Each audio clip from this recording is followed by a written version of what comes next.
My friends, let's talk about one of the most awesome and underrated guitar techniques ever, tapping.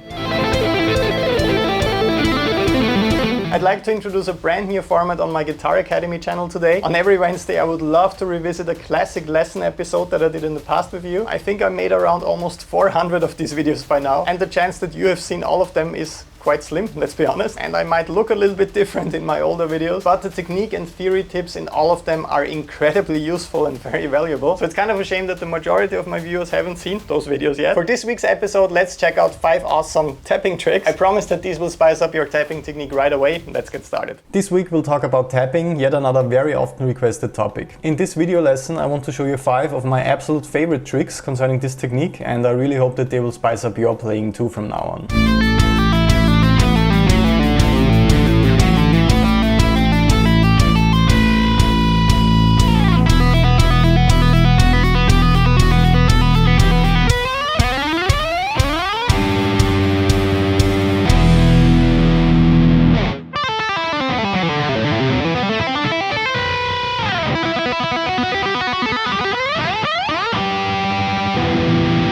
So as you can see, this one gets a bit tricky as soon as we speed it up. We're working with the very popular minor pentatonic scale first and mix it with a little bit of a Dorian vibe. After that, the harmonic center in the composition becomes E, so we're playing the E minor or Aeolian scale. Since the E minor or Aeolian scale and the A Dorian scale actually share the exact same notes, as you can see on screen, we could see it as a 1-5 cadence in A Dorian, but since we don't resolve back into the tonic here, it sounds more like a change of keys. The first trick I want to show you is actually one of my absolute favorite tapping approaches ever. We're essentially playing one scale box with our left hand, and then we're adding the notes of the other scale we want to play by tapping them with our right hand. So as you can see, we're using the very common A minor pentatonic scale, also in its most common position on the fretboard, I guess, starting on the 5th fret of the low E string, but interestingly add notes we can't find in the pentatonic scale, like B, the major second,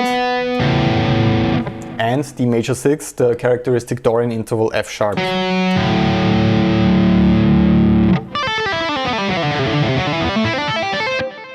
Another interesting touch I added here is that we are using 2 different rhythmic phrasings for this lick. For the descending pattern, we are playing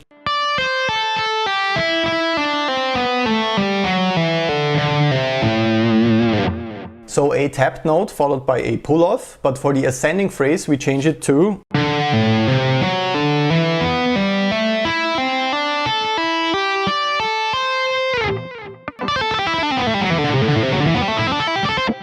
licks like that sound pretty amazing as soon as you speed them up and play them very fast. When I heard stuff like that for the first time, I had no idea what's going on, since masters of this playing style are able to hide the sound of the tap notes and make it sound like one stream of legato notes. That was also my goal with the practical demonstration. I don't want it to sound like I actually want the notes to merge together.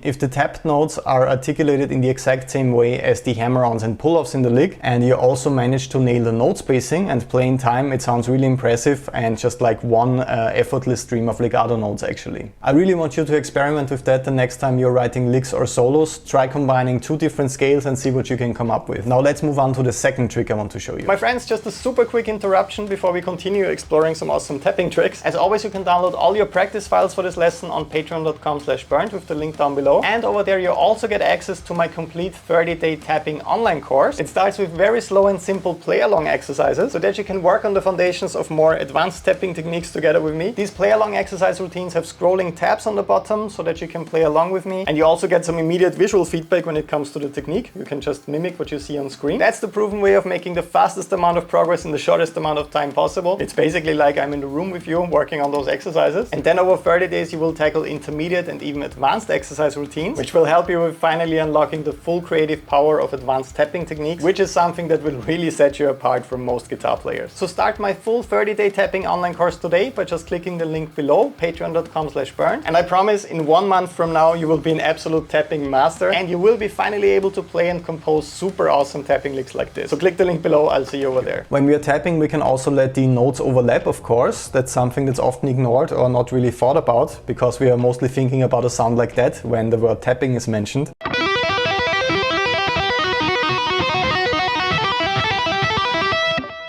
Again, there's absolutely nothing wrong with that playing style, but I'm very sure you've heard it before and I'm not the first one to show it to you. So what we are doing with this concept is playing a very dissonant interval by tapping, either a minor second or a major seventh, depends on which note is the root for you. So those two notes are just a semitone apart, so we create a lot of very cool tension like that.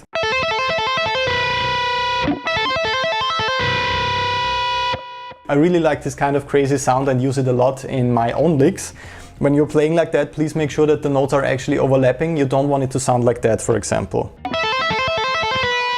You really want that dissonant sound, those two notes rubbing against each other. The next trick is a bit harder to pull off again, but definitely not as hard and crazy as it looks like. We are performing what I like to call double tapping.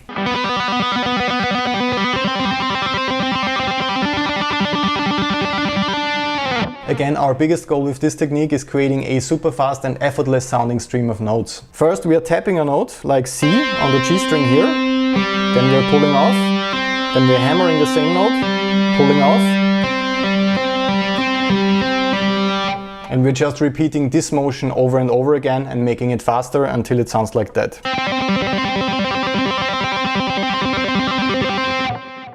So what we absolutely don't want is the surrounding strings to ring, which can be a real challenge in the beginning. So to start out, you should slow it down and try it on the low E or high E string, for example, since those are not surrounded by two strings. So you can start out with an exercise like that.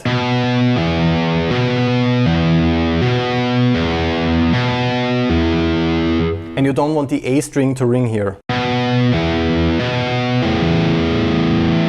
So that's the first challenge you need to watch out for. And after you worked on that to a metronome, of course, you can start moving it around.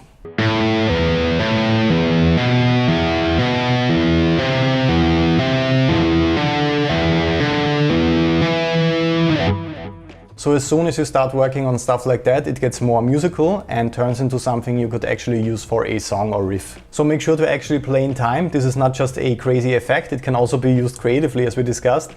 Make sure you're playing actual 16th or 32nd notes so you can write something interesting with that. Up next, we're looking at a much more simple but also very effective trick again. We are sliding with tapped notes now. This trick was famously utilized by Dimebag Darrell, for example, in his Walk guitar solo, and sounds pretty cool and unique. It sounds something like that.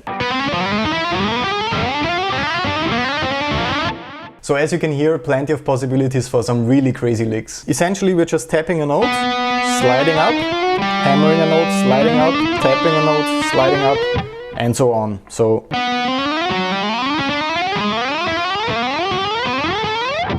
here it doesn't matter too much where you are actually starting the slides and which notes you are playing. It's just a really cool trick that I implemented in the lick. Of course, as always, I want you to experiment with this playing style on your own after this video. Maybe you can come up with something more melodic too. The final trick is really awesome. Here I just use it as a cool ending for the lick. So one more thing that is often ignored is that you can tap more than one note at the same time. So this is similar to what we did with the interval tapping part, but this time we are tapping two notes with our right hand without any help from the left hand at all. So in the lick, I'm essentially just tapping a power chord or perfect fifth interval. My friends, thanks so much for checking out this classic tapping episode with me today. Don't forget to download your practice files with the link down below, patreon.com/burn. And I really recommend starting my 30-day tapping course on Patreon today. This one will take you from easy, simple beginner exercises all the way to intermediate and advanced, super awesome tapping licks. So if you always wanted to learn 8-finger tapping and other crazy techniques like this is your sign to finally do it. Just click the link below, join today. I'm waiting for you on Patreon. Have an awesome day. Greetings from Vienna and bye-bye.